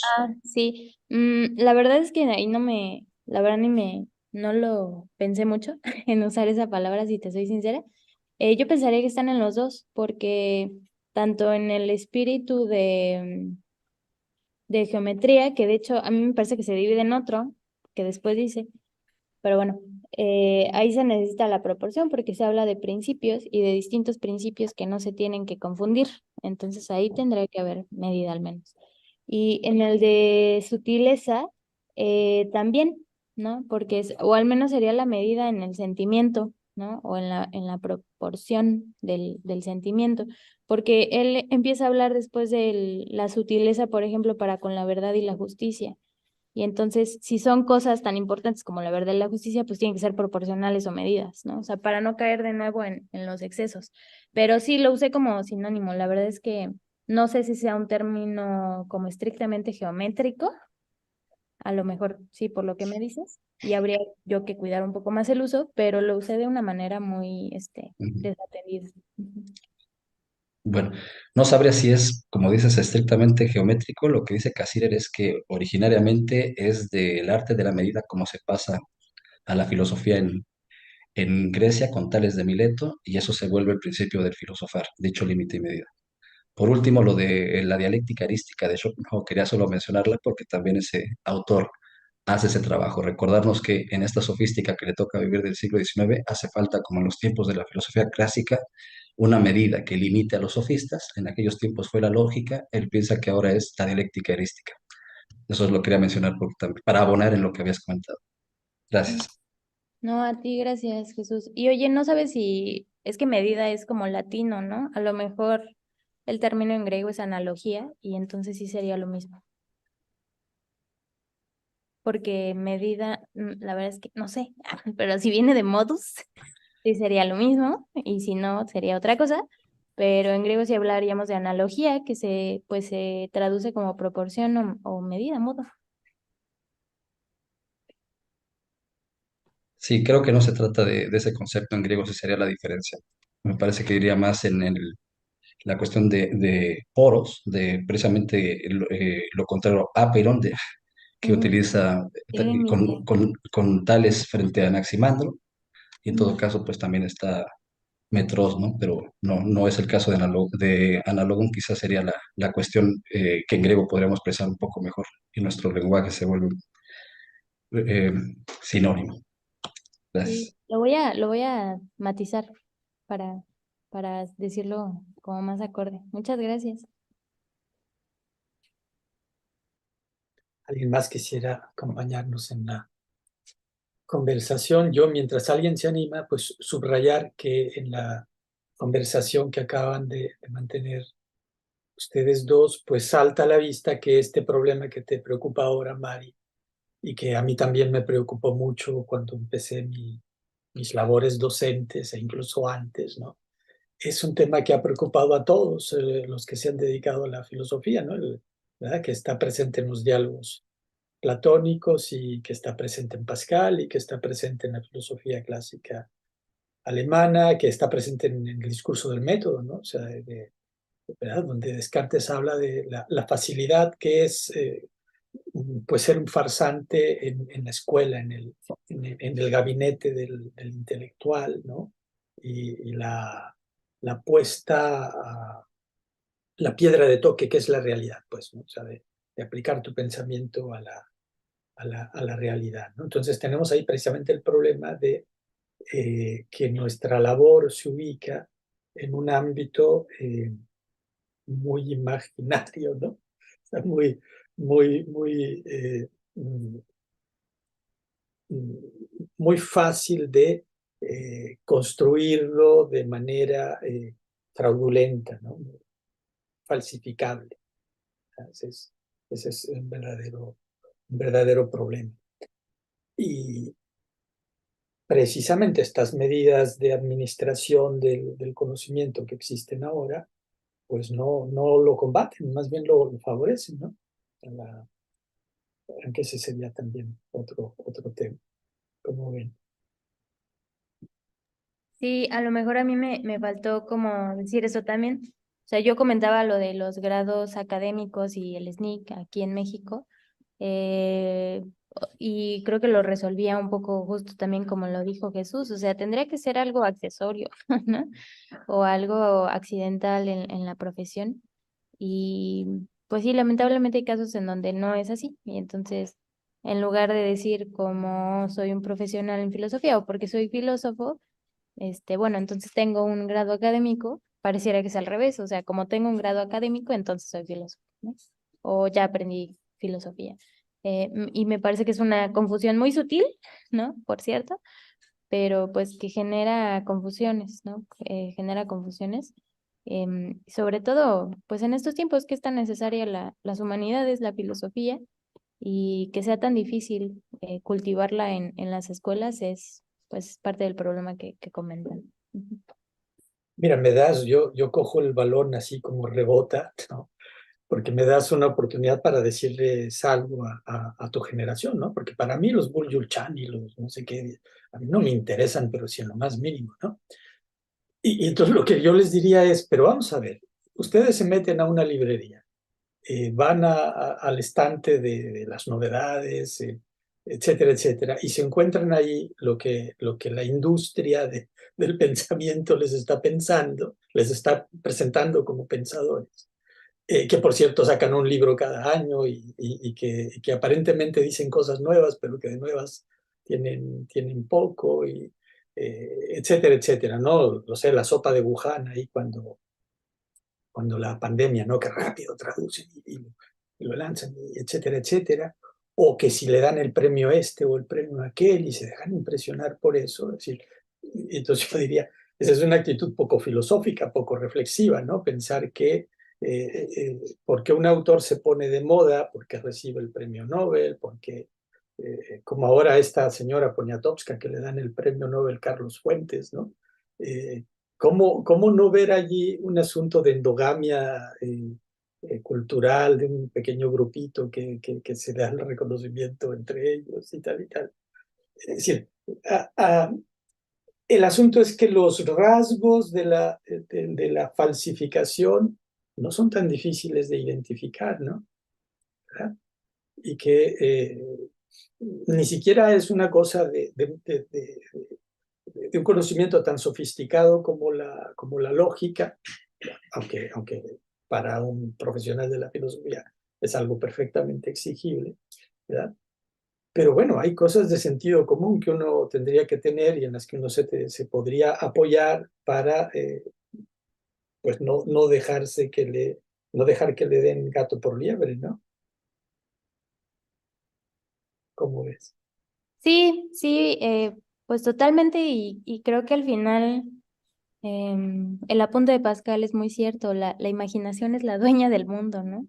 Creo que tiene que ver con la persuasión, además con las convicciones, con las creencias que todo el mundo tiene y que, pues bueno, eventualmente si la creencia o la convicción, pues es que la filosofía es rápida o por eso hablaba como de que la filosofía pues es un poco lento de paciencia, ¿no? Y entonces, pues uno le entiende una cosa en 5 años, ¿no?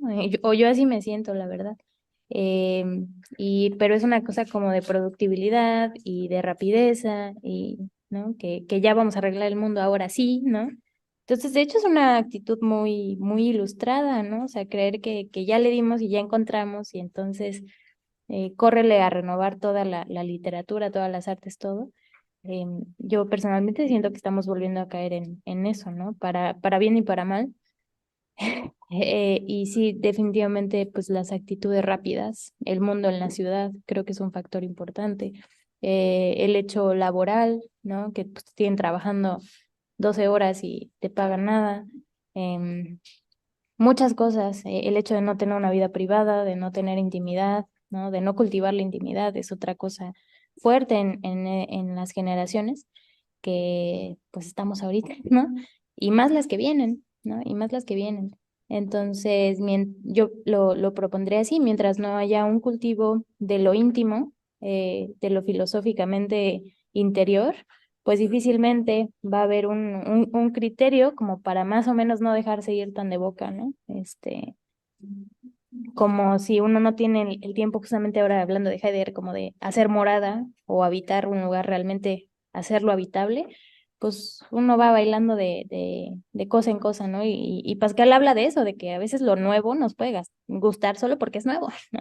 Entonces, fue justamente lo que pasó y yo siento que pues seguimos un poco en eso, ¿no? Dejándonos llevar por lo que suena nuevo, ¿no? Que claro, tampoco es que lo antiguo sea correcto, pero sí habría que tener un balance, una paciencia como para entonces examinar ambas propuestas, ¿no?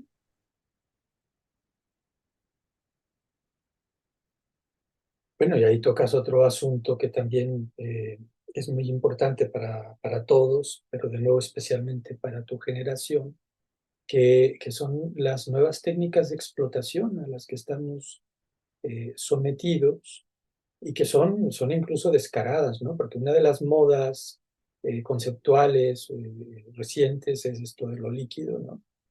Y entonces están confesando allí que precisamente para que no tengamos morada, nos están licuando, ¿no? O sea, mientras más rápido nos sometan a estas modas, a estos cambios de criterios laborales y de evaluación permanente, y etcétera, etcétera, menos solidez y menos tiempo precisamente para la reflexión hay, ¿no? Y entonces casi casi que cabría decir que quien queda fuera de lugar es quien quiere tomarse la filosofía en serio, ¿no? Y que el que se da cuenta de que todo esto es una farsa y juega con las reglas del juego de la farsa, pues es exitoso sin sorpresa, porque identifica de qué juego se trata, ¿no?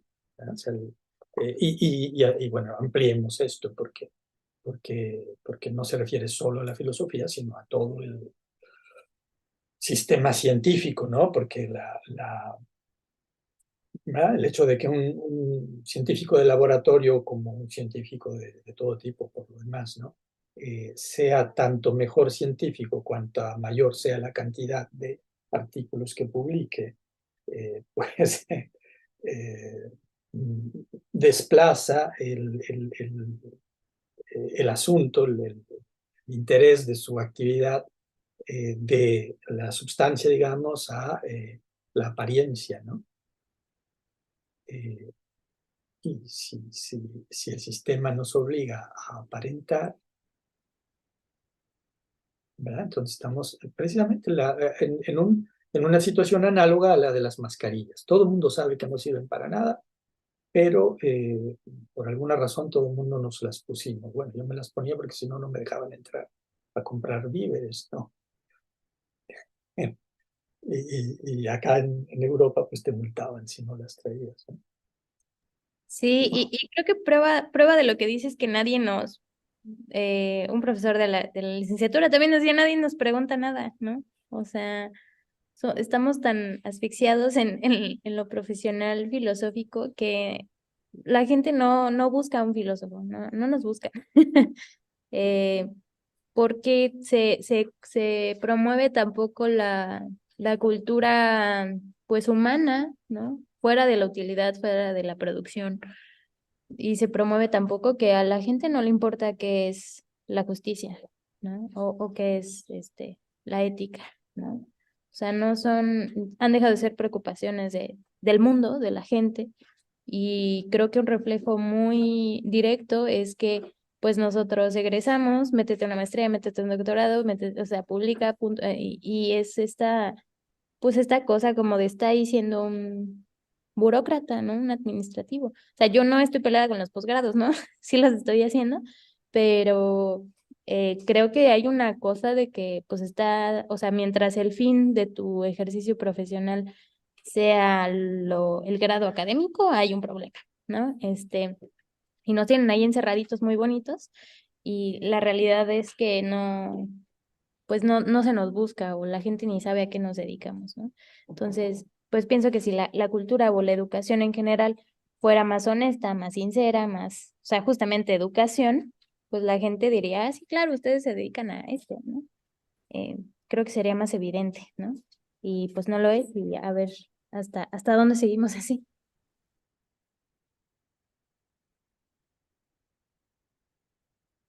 Alguien que se quiera sumar a la conversación,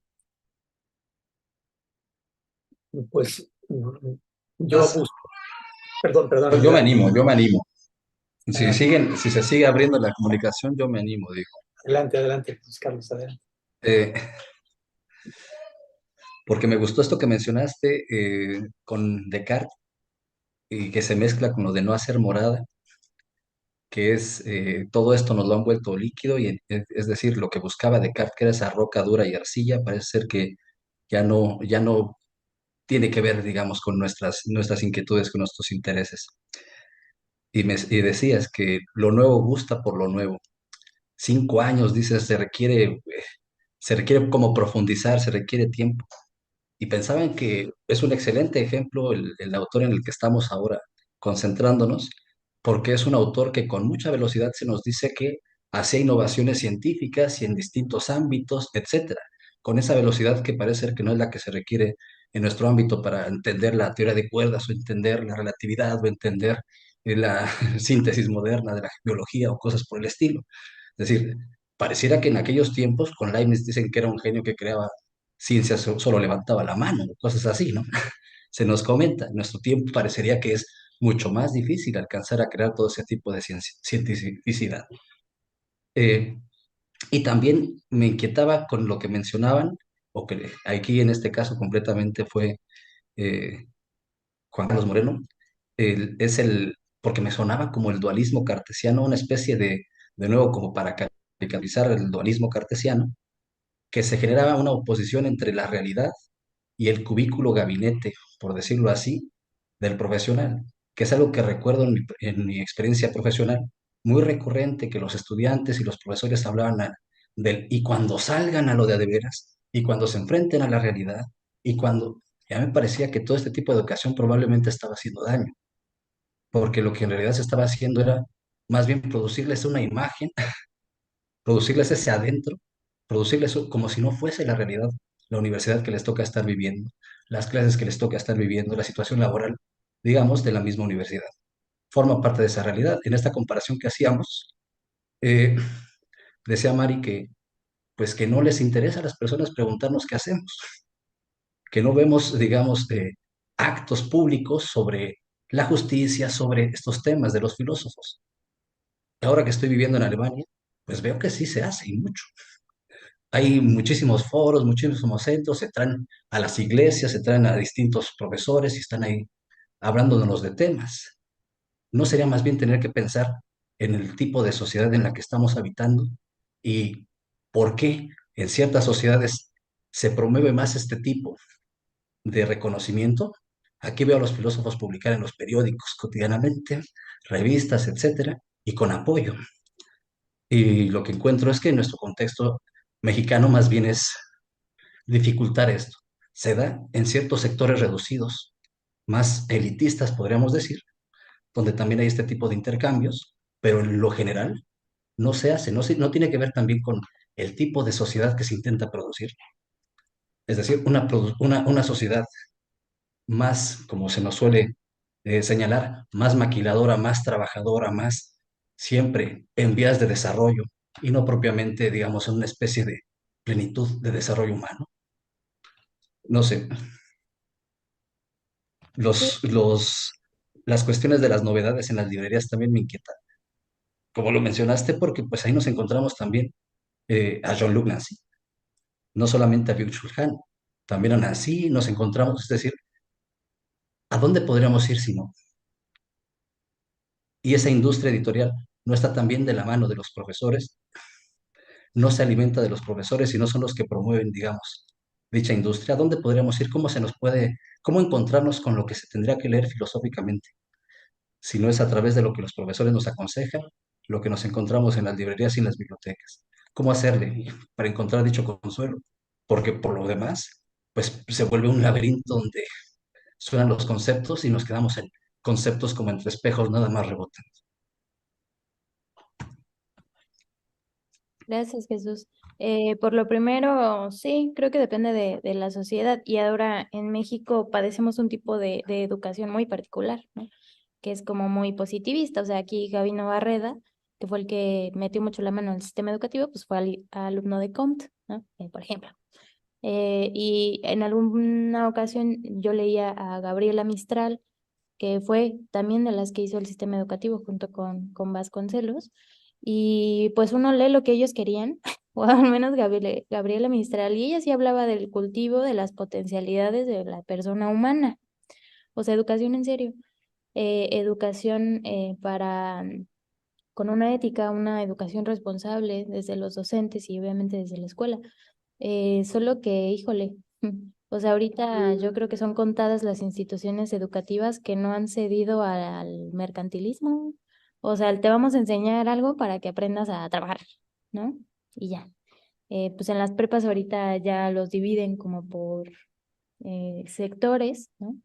Y es un poco apresurarlos a eso, o sea, es decir, si tú te vas a dedicar a medicina, métete, ¿no?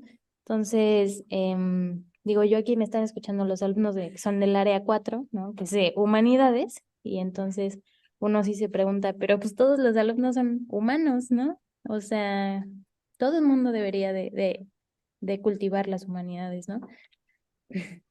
Y bueno, se ha hecho una lógica pues muy empresarial, muy productiva, ¿no? En donde te enseño a hacer algo, ¿no? Para que trabajes y se acabó, y entonces descuidan toda la parte realmente educativa.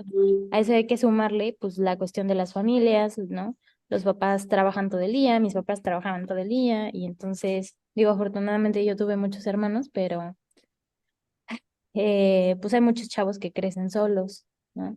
Y entonces un profesor decía, ¿cómo queremos como potencializar al ser humano si hay gente que vive 5 años en un departamentito de 2x2 y en la escuela solo le enseñan a hacer algo para que trabaje y punto, ¿no?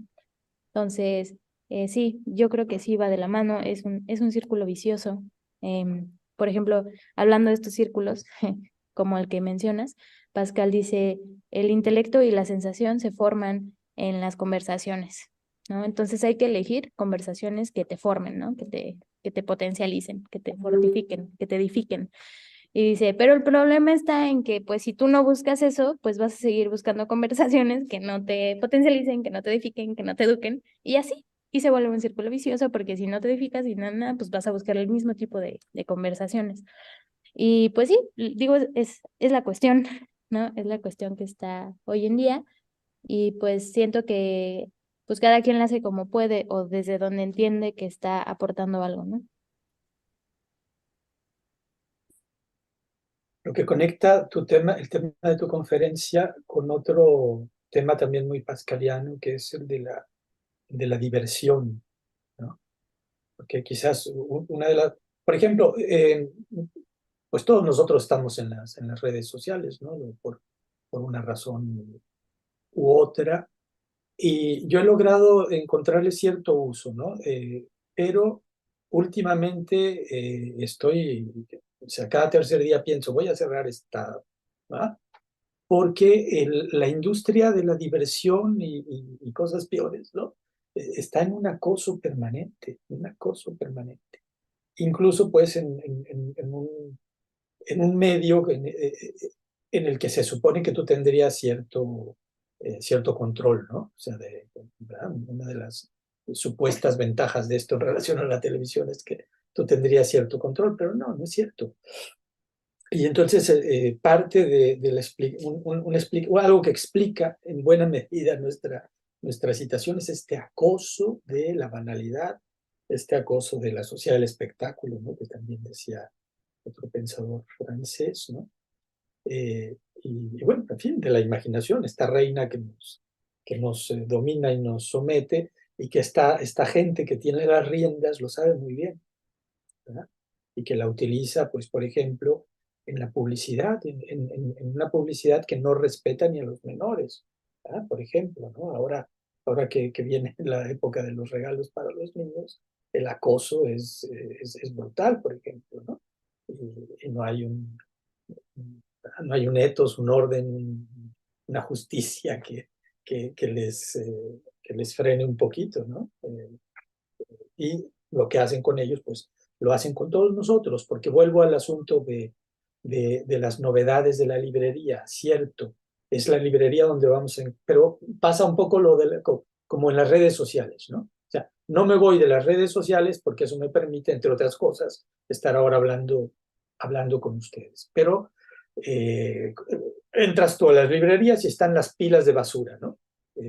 Por todos lados, y tienes que rebasar todas esas capas de basura para encontrar verdaderos libros, si los hay, porque hay librerías en donde no hay verdaderos libros, hay pura basura, ¿no? Las librerías de los aeropuertos, por ejemplo, puro Pérez Reverte, ¿no? Tú entras, por mencionar al único cuyo nombre me sé de los autores de librería de aeropuerto, ¿no? Entonces, pues es eso, es un poco tener que luchar contra todas estas falsificaciones o, o contra todos estos productos intelectuales donde lo que domina es el cinismo, la erística que dices, ¿no? La sofistería, para tratar de encontrar lo serio, lo contundente, lo profundo, ¿no? Y, en fin, jugar con Dios y con el diablo, por así decirlo, ¿no? O sea, tener los títulos, tener los puntos de la evaluación, pero al mismo tiempo tratar de tener la substancia, lo cual es extremadamente más difícil que abandonarse a la pura apariencia. Sí, algo que va de la mano de lo que comenta el profesor y que también decía Jesús, es un poco la alternativa. La verdad, yo la he puesto un poco a los clásicos. O sea, yo estoy, o sea, así caso real. Yo noté un cambio muy grande en mi formación profesional cuando me puse a leer los clásicos, ¿no? Eh, Creo que pues había una sinceridad educativa, ¿no? No es como que, órale, órale, vamos a obedecer nada más a Cicerón, ¿no? No, no es eso. Pero me parece que son autores, pues, importantes, que sí te forman el lenguaje, la sensibilidad, y que pues a veces te hacen ver que nos metemos en tormentas en el vaso de agua, ¿no? Muchas veces. Entonces hay problemas que hoy son muy sonados que uno dice, pero eso no es un problema, ¿no? Eso no es un problema. Entonces eso, el arte clásico, incluso la autora que les comentaba de Buda, que tiene este, este texto sobre la educación. Estoy también pensando en este otro señor, que se me olvidó su nombre, el primero que publica un libro didáctico con imágenes, Comenio, por ejemplo, en Comenio. Pues estos autores, ¿no? Yo les digo a los chavos, o sea, necesitamos pues, tener una lectura mínimo decente pues, de Platón, o sea, incluso de los textos de Oriente, o sea, de Gilgamesh, o sea, enfrentarnos un poco con eso. Siento que siempre genera una formación un poco más amplia y sólida, ¿no? Más edificante. Es una de las cosas que yo he podido hacer y bueno, Pascal recomienda muchas otras, ¿no? Por ejemplo, la humildad, la caridad, e incluso la fe es un buen antídoto como en estas ocasiones. Pues eso, y es decir, hay que juntarse, buscar buena sombra, buscar árbol que te dé buena sombra, ¿no? Entonces, te dan buena sombra los clásicos que han resistido pues el paso de los siglos y que son recomendados no por la mercadotecnia de ahora mismo, sino por las generaciones.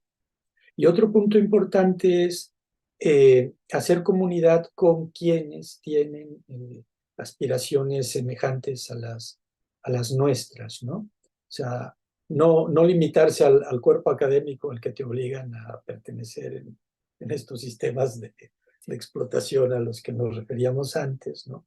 Sino buscar con quién compartir lecturas más serias, más profundas, inquietudes, e incluso buscar la manera de incidir en nuestro entorno, eh, pues no en esos espacios que ya están hechos y que en México en general nos están vedados, ¿no?